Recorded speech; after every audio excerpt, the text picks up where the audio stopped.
राधे राधे, जय श्री कृष्णा, हर हर महादेव। आज हम आपको बताने जा रहे हैं एकादशी का महात्म्य, व्रत और उसके पुण्य।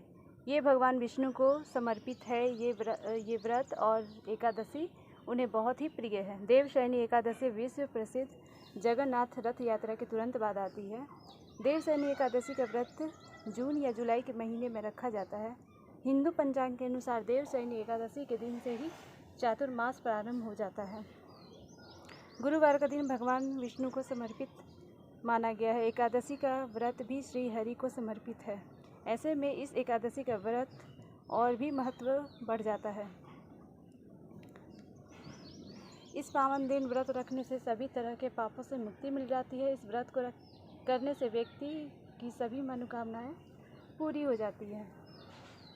धार्मिक मान्यताओं के अनुसार एकादशी का व्रत रखने से मृत्यु के बाद तुरंत मोक्ष की प्राप्ति हो जाती है। आषाढ़ शुक्ल पक्ष एकादशी से कार्तिक शुक्ल पक्ष की एकादशी तक यानी 4 महीने भगवान विष्णु शयन काल की अवस्था में होते हैं। इस दौरान कोई भी शुभ कार्य जैसे शादी, गृह प्रवेश, कोई भी आदि शुभ कार्य नहीं होते हैं। आषाढ़ शुक्ल पक्ष से कार्तिक पक्ष शुक्ल पक्ष शुक्ल की एकादशी तक यानी 4 महीने भगवान विष्णु शयन काल की अवस्था में होते हैं। इस दौरान कोई भी शुभ कार्य नहीं होते हैं। शुक्ल एकादशी को देवशयनी एकादशी भी कहा जाता है। इस उपवास को सबसे श्रेष्ठ उपवास भी कहा जाता है। कहते हैं कि इसे करने से सारी मनोकामना पूर्ण हो जाती है। इस एकादशी पर भगवान शयन करते हैं। अगले 4 महीने तक भक्तों को बहुत ही सावधानी से रहना पड़ता है। अपनी जीवनचर्या और खान पान का भी खास ख्याल रखना पड़ता है। दरअसल भगवान विष्णु को दौरान पाताल लोक में शयन करते हैं। भगवान विष्णु इस दौरान पाताल लोक में शयन करते हैं, इसलिए सभी शुभ कर्मों पर विराम लग जाता है। लेकिन जैसे ही ये समय खत्म होता है, हर शुभ कार्य शुरू हो जाते हैं। इसलिए हिंदुओं में इस दौरान विवाह नहीं होते हैं। देवोत्थानी एकादशी के दिन से फिर प्रभु विष्णु सृष्टि का कार्यभार संभालेंगे। इस 4 महीने तपस्वी कोई भी व्रत नहीं करते, भ्रमण नहीं करते, बल्कि एक ही जगह रहकर सब कुछ अनुशासन का पालन करते हैं।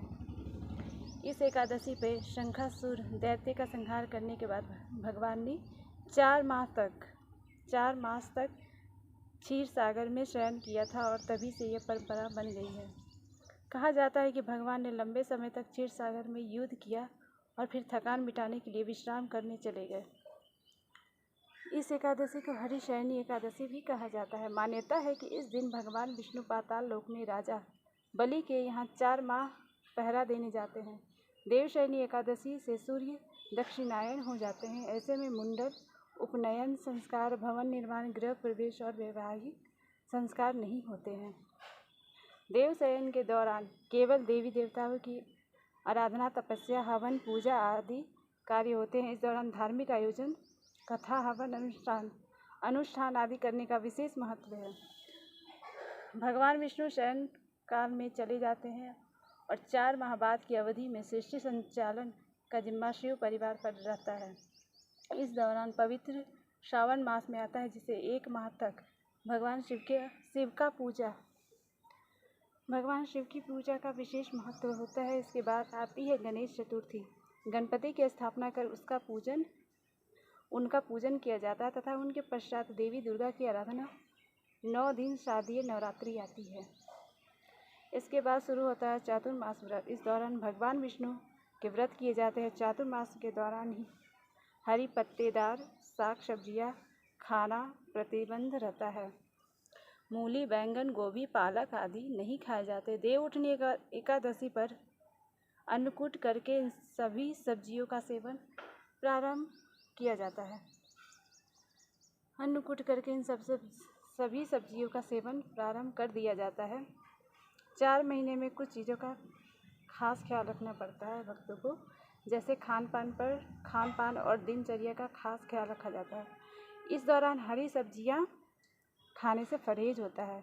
देवशयनी एकादशी के दिन जो भक्त भगवान विष्णु को कमल पुष्पों से पूजन करते हैं, वो एक तरह से तीनों लोकों के देवताओं के पूजन का फल पाते हैं। चातुर्मास के दौरान दीपदान, एकादशी व्रत तथा पलाश के पत्तों पर भोजन करने वाले श्री हरि को अत्यधिक प्रिय होते हैं। चातुर्मास में कुछ चीज़ों का परहेज करना चाहिए, जैसे सावन में साग, भादों में दही, कुवार में दूध, कार्तिक में त्याग करना चाहिए। एकादशी व्रत भगवान विष्णु को अत्यधिक प्रिय है और उसे करने वाले भक्त भी उन्हें अत्यधिक प्रिय हैं। अगर आप करना चाहते हैं तो इस व्रत को निर्जला, अगर सामर्थ्य है तो निर्जला रखकर कीजिए, नहीं तो फलाहार या दुग्धाहार रख के किया जा सकता है। इसमें कोई आपत्ति नहीं है। वैसे हमारे संतों द्वारा कही गई बात है जो आपको बताना चाहते हैं। हमारे संत कहते हैं कि अगर आप में सामर्थ्य हो तो निर्जला रखें, ना सामर्थ्य हो तो फलाहार भी रख के इस व्रत को कर सकते हैं। हमारे संत कहते हैं कि ब्राह्मण को निर्जला व्रत रखना चाहिए और क्षत्रिय को दुग्धाहार या शरबत पी करके इस व्रत को रखना चाहिए।